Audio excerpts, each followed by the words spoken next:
Ayan mga Ramski ko, ayan. Ngayon ay araw ng Wednesday, July 23. Ayan po, 9 o'clock in the morning kanina sa pagpasok ko sa work. So dito po yan sa tapat ng Pure Gold Crossing. Ayan na lang po yung tubig niyan sa tapat. Kahapon malalim yata yan. And then, ito po yung sa crossing na bumabaw-babaw ng konti. Kasi kahapon ay talaga namang walang yung kalsada, hindi makikita sa tubig. So ngayon po, ayan, medyo mababaw-babaw na sa may gitna lang ng sa ilalim ng flyover. At ayan, papasok tayo at try ko pong tingnan kung mayroong jeep dito pa Plaridel.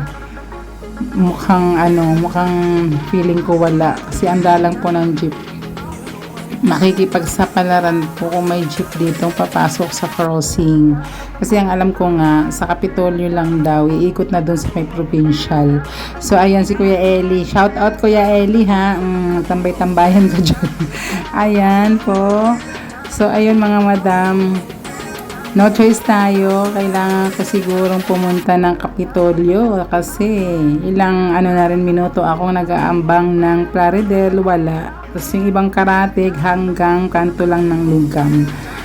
So ayun mga damski ko, kailangan kong lakarin yan mga dams. Ayan, yung papunta na yan ng Kapitolyo na medyo malalim. So lakad-lakad tayo na ay hindi ako mabulasok sa gilid-gilid.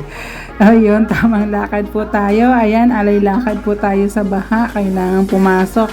Ayan mga damski ko. O, yan po ang sitwasyon dito sa crossing Malolo. So, ayun, tamang lakad tayo. Alay lakad tayo papuntang Kapitolyo at makikipagsapalaran kung mayroong jeep na Plaridel. Ayan, sa gilid malalim-lalim. Dahan-dahan kailangan kapain ng paa. At ayan po ang mga sasakyan. Ay, ayan, shout out dito sa jeepney, tawag dito sa ganito? Jeepney, minibus ng Hagunoy. Ayan, pinasakay ako ni Kuya. Sa Kapitolyo lang po. Sige, sa kanya po. Ayun. Basta vlogger. Oh. Libre. Sige po. Ay, si tatay.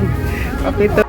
Ayan, shout out po kay conductor at kay kuya driver ng minibus. So, pinasakay po ako papuntang Kapitolyo. Thank you po.